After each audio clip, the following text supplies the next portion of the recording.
हमारे देश की सरकार ने 63 साल की आज़ादी में जितनी भी कमेटियां बनाई हैं दवा के क्षेत्र में कोई निष्कर्ष निकालने के लिए, सभी कमेटियों का एक निष्कर्ष कॉमन है, वो ये कि भारत में गैर जरूरी, खतरनाक और बेकार की दवाएं खाकर जितने लोग मर जाते हैं उतने लोग तो शायद इस देश में अपनी स्वाभाविक मौत नहीं मरते होंगे।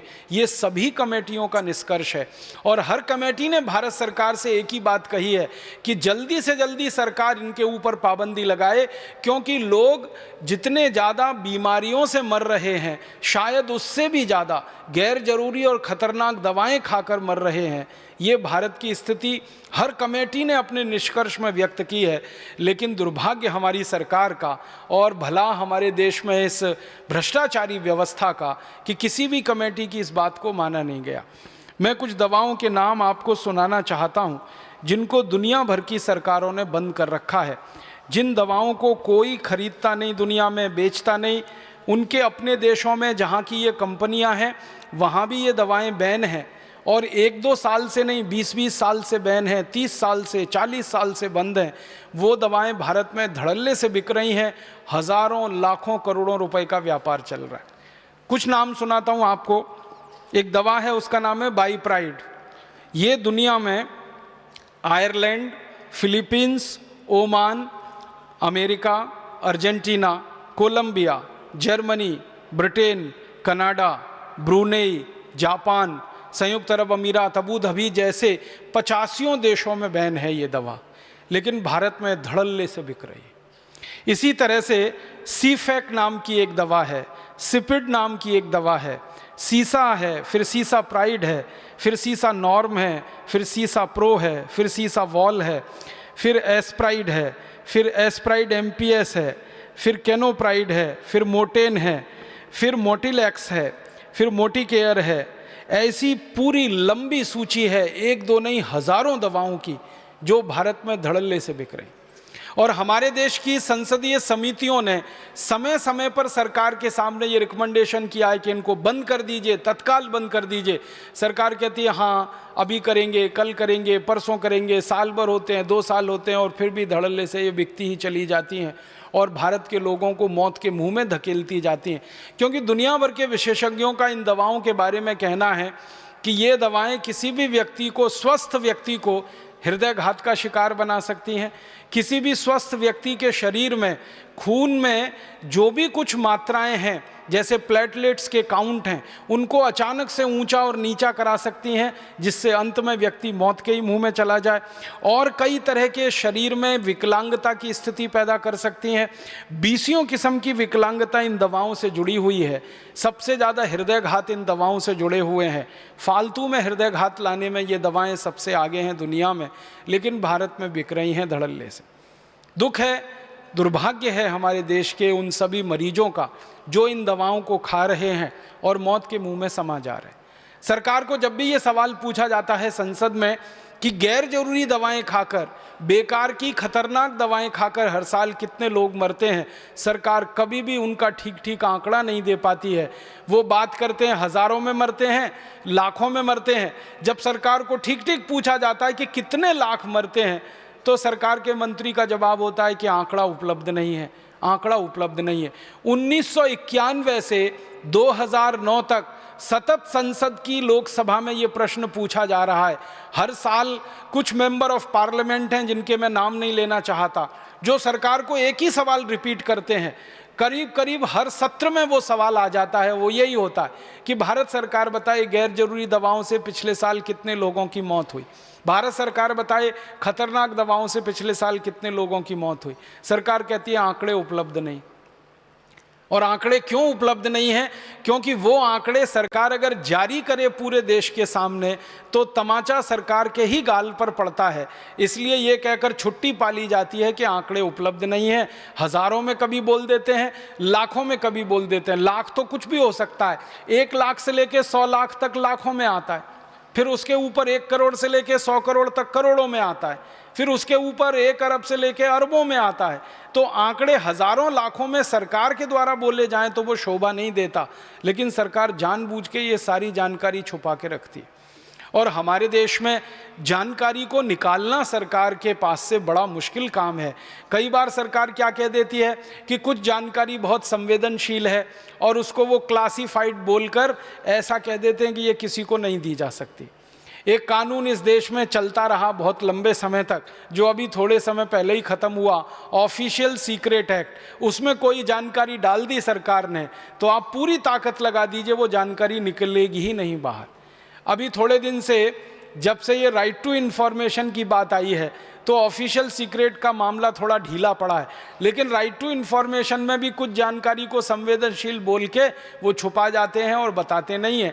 लेकिन भारत की सभी समितियां जो संसद के द्वारा बनी, मैंने उनकी रिपोर्ट्स देखी तो वो ये कहते हैं कि भारत में अपनी मौत जो मरने वाले लोग हैं उनसे ज़्यादा जहरीली दवाएं खाकर, गैर जरूरी दवाएं खाकर मरने वालों की संख्या है इस देश में। फालतू की गैर जरूरी खतरनाक दवाएं जो दुनिया के 85 देशों में बंद हैं वो यहाँ बिक रही हैं और उनका व्यापार बड़े धड़ल्ले से चल रहा है। कुछ और है, इस दवाओं के नाम हैं एक्रोमाइसिन। एक दवा 40 साल से यूरोप और अमेरिका में बंद है, यहाँ भारत में लंबे समय तक बिकती रही है। फिर कभी बंद हुई सरकार के दबाव में तो दूसरे नाम से शुरू हो गई, फिर दूसरे नाम पर बैन कराया, तीसरे नाम से शुरू हो गई, तीसरे नाम पर बैन कराया, चौथे नाम से शुरू हो गई।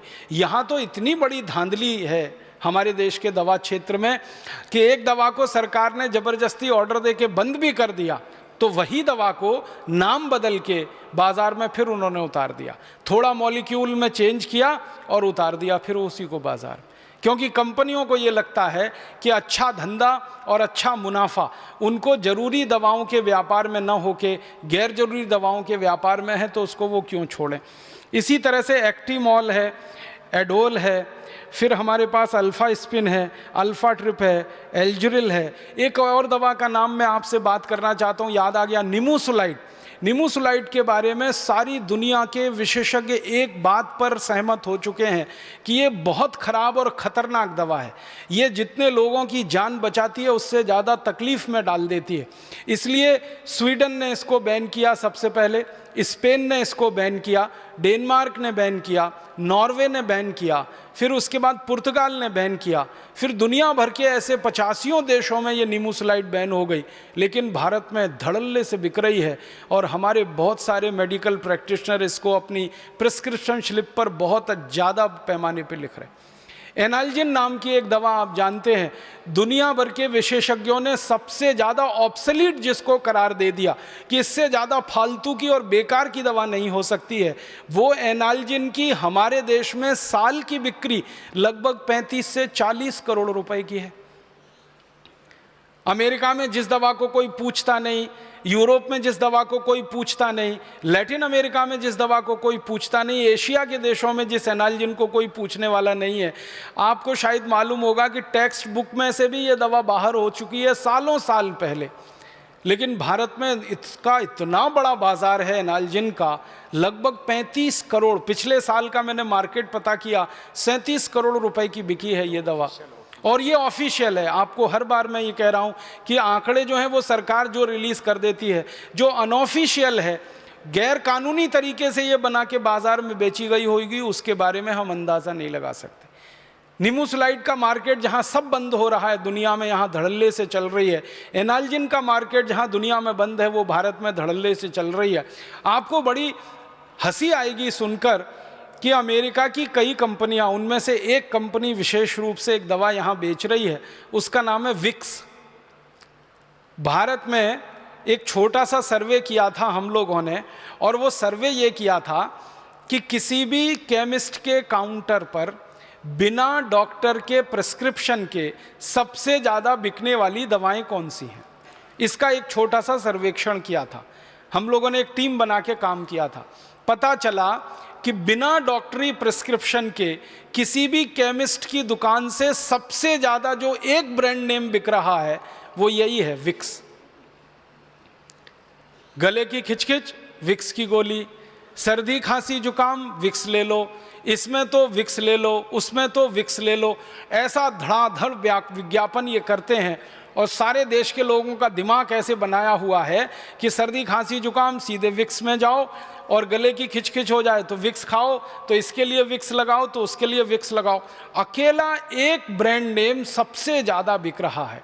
फिर मैंने और हमारी टीम ने ये जानने की कोशिश की कि अच्छा पता लगाओ, ये जो विक्स का ब्रांड नेम है जिसको एक अमेरिकन कंपनी भारत में बेच रही है, उस कंपनी का नाम है प्रॉक्टर एंड गैम्बल, ये कंपनी अपने देश में बेच रही है क्या इसको, और यूरोप के देशों में बेच रही है क्या? क्योंकि प्रॉक्टर एंड गैम्बल का मार्केट तो दुनिया भर के देशों में है, 56 देशों में व्यापार करती है। पता चला कि अमेरिका में नहीं बिकता, ये यूरोप में नहीं है, फ्रांस में नहीं, जर्मनी में नहीं, स्वीडन में नहीं, स्विट्जरलैंड में नहीं, डेनमार्क में नहीं, नॉर्वे में नहीं, आयरलैंड में नहीं, स्कॉटलैंड में नहीं, इंग्लैंड में नहीं, किसी भी देश में जो नहीं है उनका ब्रांड, वो भारत में सबसे ज़्यादा मुनाफा देने वाला उनका ब्रांड है। प्रॉक्टर एंड गैम्बल के एक अधिकारी को मैंने पूछा था कि आपके जितने भी ब्रांड हैं भारत में सबसे ज़्यादा मुनाफा कौन देता है, तो उन्होंने कहा बाकी तो घाटा देते हैं, मुनाफा तो खाली विक्स देता है। बाकी तो घाटा देते हैं, मुनाफा तो विक्स देता है, तो बाकी का घाटा विक्स के मुनाफे से वो पूरा कर लेते हैं, और इतने धड़ल्ले से सारे देश में ये बिक रहा है। इसी तरह की बहुत सारी दवाएं हैं बाजार में जिनको हमारे देश में टेलीविज़न के विज्ञापनों के माध्यम से, रेडियो के विज्ञापनों के माध्यम से, अखबारों के विज्ञापनों के माध्यम से ये कंपनियां बेच लेती। आप जानेंगे कि दुनिया भर के देशों में ये कानून है कि दवाओं का विज्ञापन आप नहीं कर सकते, ना टेलीविज़न पे, ना अखबारों में, ना पत्रिकाओं में। लेकिन भारत में धड़ल्ले से टेलीविज़न पे भी विज्ञापन है, पत्रिकाओं में भी है, अखबारों में भी है, रेडियो पर भी है, और कानून है, उसके बावजूद ये है। आपको सुनकर हैरानी होगी कि कानून है उसके बावजूद ये है। कई देशों में कानून थोड़े सख्ती से लागू होते हैं। सिंगापुर जैसा छोटा सा देश है, हमारे पड़ोस में है, कानून वहाँ भी है, कानून भारत में भी है, लेकिन सिंगापुर में मजाल क्या को कोई कंपनी टेलीविज़न पे अपना विज्ञापन कर दे किसी दवा का और वो वहाँ मार्केट में रह पाए, सवाल ही नहीं उठता। छोटा सा देश है, इतनी सख्ती से इस कानून को लागू करता है, लेकिन हमारा इतना बड़ा देश, इतना बड़ा लोकतंत्र, इतनी बड़ी सरकार, इतनी बड़ी फौज हमारे एडमिनिस्ट्रेशन की, पुलिस की, इसको लागू ही नहीं करा पाती। तो ऐसी बहुत सारी दवाएं हज़ारों की संख्या में फालतू में बाज़ार में बेची जा रही हैं। तो आप बोलेंगे हम क्या कर सकते हैं? आपकी बहुत बड़ी भूमिका मैं इस काम में देखता हूँ, और वो भूमिका ये है कि आप एक संवेदनशील चिकित्सक होने के नाते, एक बुद्धिमान चिकित्सक होने के नाते अपने जीवन में एक संकल्प छोटा सा कर लीजिए कि मैं मेरे प्रिस्क्रिप्शन स्लिप पर किसी भी मरीज को फालतू की एक दवा भी नहीं लिखूंगा, और ऐसी कोई दवा नहीं लिखूंगा जो भारत के मरीज के लिए ज़रूरी नहीं है लेकिन कंपनी के मुनाफे के लिए बाजार में। अगर आप इतना सा एक छोटा काम कर देंगे तो इस भारत देश के लोगों का हज़ारों करोड़ रुपए बच जाएगा। लोगों का तो बच ही जाएगा, वो भारत देश के लोगों की जिंदगी भी बचाएगा, उनका जीवन बचाएगा। तो आप अगर अपने मन में एक संकल्प ले लेते हैं, ये बहुत पवित्र संकल्प होगा जो आपके सम्मान को बढ़ाएगा, कम नहीं करेगा। आपके सम्मान को मरीजों के दिल में बहुत गहरा स्थान देगा। आप उनके दिल में हमेशा के लिए बैठ जाएंगे अगर एक छोटा सा काम आप कर लें। मैं आपको एक उदाहरण देके इस बात को कहूँगा। स्वीडन नाम का एक छोटा सा देश है। स्वीडन नाम के देश में 1980 के दशक में थोड़े से कानून में ढीलापन आ गया और विदेशी कंपनियों ने मार्केट को भर दिया। वहाँ स्वीडन के बाज़ार में अंधाधुंध गैर जरूरी दवाएं, फालतू की दवाएं बाज़ार में आ गई। जिन दवाओं से लोगों की मौत हो रही थी, ऐसी दवाएं धड़ल्ले से बिकने लगी। एक दवा है, उसका नाम है क्विलोक्विनोल। ये जो है सबसे ज़्यादा 1980 के दशक में स्वीडन और आसपास के देशों में बेची जा रही थी, और एक बहुत बड़ी विदेशी कंपनी इस दवा के धंधे में लगी हुई थी। स्वीडन में एक बहुत संवेदनशील चिकित्सक ने झंडा उठाया, बहुत संवेदनशील चिकित्सक, उन्होंने एक झंडा उठाया। उनका नाम था डॉक्टर ओले। उन्होंने कहा कि हमारे देश के बाज़ार में, स्वीडन तो बहुत छोटा सा देश है, कोई बहुत बड़ा देश नहीं है, आबादी बहुत कम है, भारत के एक ज़िले से भी छोटा है, लेकिन वहाँ के एक संवेदनशील चिकित्सक जिनका नाम था डॉक्टर ओले, उन्होंने ये झंडा उठाया कि मेरे देश के लोगों को ये फालतू की दवाएं खानी पड़ें, लीवर ख़राब हो उनका, किडनी ख़राब हो जाए, मौत के मुंह में चले जाएं, लाखों करोड़ों रुपया स्वीडन से विदेशों में हस्तांतरित हो जाए, ये तो नहीं चलने दूंगा। तो उस एक चिकित्सक ने स्वीडन के चिकित्सकों को समझाना शुरू किया। धीरे धीरे एक संगठन बना। उस संगठन में 3000 डॉक्टर शामिल हो गए और 3000 डॉक्टरों ने मिलकर डॉक्टर ओले के साथ एक संकल्प ले लिया। उन्होंने संकल्प लिया 3000 डॉक्टरों ने कि हम में से कोई भी दवा कंपनी की कोई भी दवा इसलिए नहीं लिखेगा कि वो मार्केट में है। हम दवा लिखेंगे तब जब मरीज की बहुत ज़्यादा ज़रूरत होगी। वो अगर ज़रूरत नहीं है तो मरीज को कहेंगे कि आप बिना दवा के ही ठीक हो सकते हैं और आप अपने जीवन में इतना इतना सा कर लीजिए। तो उन्होंने कहा कि सिर्फ ज़रूरी दवाओं का ही प्रेस्क्रिप्शन लिखेंगे, फालतू गैर जरूरी दवाओं का प्रेस्क्रिप्शन पूरी तरह से ख़त्म कर देंगे। और उन्होंने क्विलोकिनोल से शुरुआत की। आप जानते हैं क्विलोकिनोल के जैसी नज़दीकी एक दवा है मैक्सोफॉर्म और एक है एंट्रोबायोफॉर्म। तो मैक्साफॉर्म, एंट्रोबायोफॉर्म, क्विलोकिनोल, उन्होंने एक लिस्ट बनाई और 3000 डॉक्टरों के सभी क्लिनिक में वो लिस्ट चिपका दी गई और सभी डॉक्टरों को कहा गया कि प्रिस्क्रिप्शन लिखते समय इस लिस्ट को ध्यान में रखें। परिणाम ये हुआ, 1980 में ये आंदोलन शुरू हुआ, 1984 तक आते आते स्वीडन के बाजार से सारी गैर जरूरी दवाएं बिकना बंद हो गई। एक चिकित्सक ने हिम्मत दिखाई, उसने अपने सहयोगी चिकित्सकों को तैयार किया, उनकी सेंसिटिविटी को थोड़ा और बढ़ाया, ज़्यादा सेंसिटाइज किया। इंटेलिजेंसी तो सभी चिकित्सकों में होती है, सेंसिटिविटी बढ़ने की बात है, संवेदनशीलता उनकी बढ़ती गई और एक दिन आकर उन्होंने संकल्प ले लिया। फिर उनका दूसरा संकल्प ये था कि हम 3000 डॉक्टरों का ये जो संगठन है, इस संगठन में आगे भी दूसरों को शामिल करते रहेंगे अगर वो हमारे इस विचार पर चलेंगे। धीरे धीरे संख्या बढ़ती गई। फिर ये आंदोलन स्वीडन से निकल के डेनमार्क में चला गया, डेनमार्क से निकल के फिर नॉर्वे में चला गया, नॉर्वे से निकल के फिर जर्मनी, फ्रांस में चला गया और एक बहुत बड़ी संस्था बन गई। अब वो संस्था वहाँ काम करती है, उनका नाम है डॉक्टर्स विदाउट फ्रंटियर्स। और वो मिलके पूरे के पूरे यूरोप के ये नॉर्दिक कंट्रीज़ जो कहे जाते हैं, इनमें एक ही अभियान चला रहे हैं और उसमें पूरे सफल हैं कि एक भी फालतू की गैर जरूरी दवा और ख़तरनाक दवा उनके बाज़ार में बिक नहीं सकती, क्योंकि उसका वो प्रिस्क्रिप्शन करते नहीं हैं। सारी दवा कंपनियां उन डॉक्टरों को लालच दे के परेशान हो चुकी हैं, बहला फुसला के परेशान हो चुकी हैं, लेकिन वो डॉक्टर झुकते नहीं हैं। उनकी इज्जत, उनका सम्मान वहाँ के मरीजों में दिन प्रतिदिन बढ़ा है। और एक अच्छी बात बताऊं कि ये सारे डॉक्टरों की जो प्रैक्टिस है उसके बारे में जब उनसे पूछा गया अनेक बार कि आपकी प्रैक्टिस का क्या हुआ, आपने जब ये फालतू गैर जरूरी दवाएं लिखना कम किया तो कंपनियों ने आपको पैसे देना, कमीशन देना बंद किया, वो तो आपकी कमाई कम हो गई। तो सभी डॉक्टर कहते हैं पहले से ज़्यादा बढ़ गई। क्यों? तो वो कहते हैं कि पहले जो मरीज हमारे ऊपर शक करते थे, आशंका करते थे, अब वो भी भरोसा करने लगे हैं, इसलिए हमारे पास अब ज़्यादा पहले से मरीज आने लगे। ये डॉक्टर्स लोगों के समूह में डॉक्टर ओले का अभी तो स्वर्गवास हो गया है, उनके स्वर्गवास के पहले उनका एक लंबा इंटरव्यू आया था। उस इंटरव्यू में उनसे पूछा गया था कि जब से आपने ये अभियान शुरू किया फालतू गैर जरूरी दवाओं के बहिष्कार का, आपकी अपनी निजी आमदनी के बारे में बताइए, वो कहाँ पहुँची है। तो उन्होंने कहा मेरी निजी आमदनी 3.5 गुनी बढ़ गई है, क्योंकि पहले मेरे पास जितने मरीज आते थे अब उससे कई गुने ज़्यादा मरीज आ रहे हैं और मुझे अब दूसरे देशों में बुलाया जाने लगा है, क्योंकि मैं इस अभियान के एक नेता के रूप में स्थापित हुआ हूं।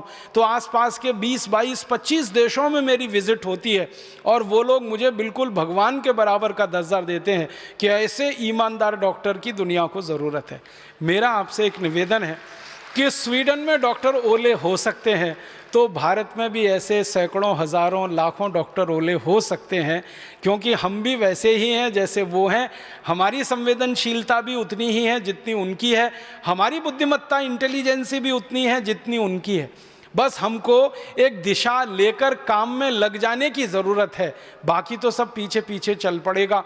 तो आज आप सब चिकित्सक बंधुओं से, बहनों से मैं एक ही निवेदन करना चाहता हूं कि आप अपने जीवन में एक छोटी सी शुरुआत करिए और वो शुरुआत यहीं से करिए कि फालतू की गैर जरूरी बेकार की दवाएं हम मरीज को लिखेंगे नहीं, और कोई मरीज आग्रह करेगा तो उसको समझाएंगे, डिस्करेज करेंगे। तो ये कंपनियों का इतना बड़ा जो नेटवर्क खड़ा हुआ है, हज़ारों करोड़ रुपए का जो मुनाफे का उनका चक्र चल रहा है, जिसमें हज़ारों प्रतिशत के मुनाफे वो लूट रहे हैं, ये एक झटके में टूट सकता है। हमारी सरकार तो इस चक्र को तोड़ नहीं पाएगी जब तक कि कोई ऐसी सरकार ना आ जाए जो बहुत ईमानदार हो और भ्रष्टाचार को जड़ मूल से मिटाने के लिए कटिबद्ध हो। ऐसी कोई सरकार आ जाए तो वो एक झटके में कर सकती है, लेकिन जब तक वो सरकार नहीं आती तब तक हम हाथ पे हाथ धरे नहीं बैठ सकते। हम अपने जीवन से एक छोटी सी शुरुआत कर सकते। मुझे आपसे ये एक बात कहनी है कि फालतू की गैर जरूरी दवाएं आप प्रिस्क्राइब करना बंद कर दीजिए। आप अपने कॉन्शियस से, अपने अंतरात्मा से ये पूछ लीजिए कि जिन दवाओं को मैं मेरी पत्नी को नहीं लिख सकता, मेरी बेटी को नहीं लिख सकता, मेरे भाई को नहीं दे सकता, मेरी माँ को और पिता को जो दवाएं मैं नहीं खिला सकता, वो दवाएं किसी दूसरे मरीज के लिए मैं क्यों लिख रहा हूँ। तो आप जो दूसरों को वैसा ही मानने लगें जैसे आप हैं, आपके परिवारी जैसे ही सब हैं। अगर हम अपने आप में ही पूरे समाज की छवि देखना शुरू करें और पूरे समाज की छवि अपने परिवार में देखना शुरू करें कि ये मरीज भी मेरे भाई बहन सरीखे हैं, मेरे माता पिता सरीखे हैं, मेरे बेटे बेटियां सरीखे हैं, तो आपके हाथ रुक जाएंगे, आप वो प्रिस्क्रिप्शन नहीं लिख पाएंगे और उसी दिन से आपके जीवन में एक नए अध्याय की शुरुआत होगी। और वो नया अध्याय आपको हो सकता है भारत का डॉक्टर ओले बना दे, भारत में कोई दूसरा तीसरा चौथा ऐसा क्रांतिवीर पैदा कर दे। मैं आपसे कहाँ से शुरू करें इसको, तो एक सरल संकेत करना चाहता हूँ। हमारे भारत के देश में जो फालतू गैर जरूरी दवाएं बिक रही हैं उनमें बहुत बड़ी मात्रा है हेल्थ टॉनिकों की। उनके कुछ ब्रांड नेम हैं, जैसे बूस्ट है, हॉर्लिक्स है, प्रोटीनेक्स है, बॉर्नविटा है, मोल्टोवा है। फूड सप्लीमेंट्स के रूप में आप उनके अलग अलग ब्रांड नेम जानते हैं। यहीं से शुरुआत करिए, क्योंकि इनमें से किसी की भी गरज और ज़रूरत हमारे देश के नागरिकों को नहीं है। आप पूछेंगे क्यों जी? बूस्ट में जो कुछ है, प्रोटीनेक्स में जो कुछ है, बॉर्नविटा में जो कुछ है, मोल्टोवा में जो कुछ है, वो पता है 300 रुपये किलो का है, 250 रुपये किलो का है, 280 रुपये किलो का है, 350 रुपये किलो का है, 400 रुपये किलो का है। अब 400 रुपये किलो का, 350 रुपये किलो का किसी को हेल्थ टॉनिक या फूड सप्लीमेंट आप खिलवा रहे हैं या लिख रहे हैं, उससे अच्छा ये है कि उसको कह दीजिए मूंगफली खा लो। मूंगफली के साथ थोड़ा कुछ मकई खा लो, कुछ जौ ले लो, कुछ चना खा लो, गुड़ ले लो थोड़ा सा, तो गुड़ मूंगफली खा लो, गुड़ चना खा लो, गुड़ जौ का सत्तू खा लो, चना गुड़ मूंगफली तीनों मिला के खा लो। ये आसानी से उपलब्ध है, बड़ी कीमत नहीं है इनकी, बहुत सस्ती कीमत में ये सब चीज़ है। और अगर किसी की हैसियत है कि वो 400 रुपये किलो का हेल्थ टॉनिक खा सकता है, तो उसको कह दो 400 रुपये किलो का बादाम ही खा लो। कचरा क्यों खाता है? काजू खा लो, काजू नहीं है तो बादाम, मुनक्का, किशमिश, मखाने, जो भी आपको समझ में आता है आसानी से उपलब्ध है वो खिला दो। और आंवला का रस ले लो, एलोवेरा का रस ले लो, गिलोय का काढ़ा बना के पी लो, गिलोय का सत ले लो, ये सब खून की कमी को खत्म करने वाले हैं। गाजर ले लो, अमरूद में जितना आयरन है आप जानते हैं उतना सेब में भी नहीं। केला है, अमरूद है। भारत में तो ऐसी व्यवस्था है कि जो फल जितना सस्ता उतना ही ज़्यादा भरपूर विटामिन से और उतना ही ज़्यादा वो पोषक तत्वों से भरपूर। हाँ, केला सस्ता है, अमरूद सस्ता है, आंवला सस्ता है, ये सब हैं। तो आप मरीज को बस थोड़ी सी दिशा बदल दो उसकी, क्योंकि उसके दिमाग में भूत सवार है कि बूस्ट से ही उसके बेटे को ताकत आने वाली है। वो रोज विज्ञापन देखता है टीवी पर, सचिन तेंदुलकर की शक्ति बूस्ट, राहुल द्रविड़ की शक्ति बूस्ट, तो किसी और वीरेंद्र सहवाग की शक्ति बूस्ट, धोनी की शक्ति बूस्ट। तो वो रोज देख रहा है टीवी पे, क्योंकि क्रिकेट मैच चल रहा है तो ये विज्ञापन सबसे ज्यादा आ रहा है। तो उसके दिमाग में बैठा हुआ है कि बेटे को तेंदुलकर ही बनाना है, तो बूस्ट खा के ही संभव है। और उन्होंने बचपन में कभी नहीं खाया। और मजे की बात यह है कि ना तेंदुलकर ने कभी बूस्ट खाया, ना सहवाग ने कभी बूस्ट खाया, ना धोनी ने खाया, न किसी दूसरे क्रिकेट खिलाड़ी ने। ये सब जो पैदा हुए वो किसान परिवार में हुए और गरीब थे, और ये साधारण चीजें खा के ही ताकतवर बने, और इनके क्रिकेट के शॉट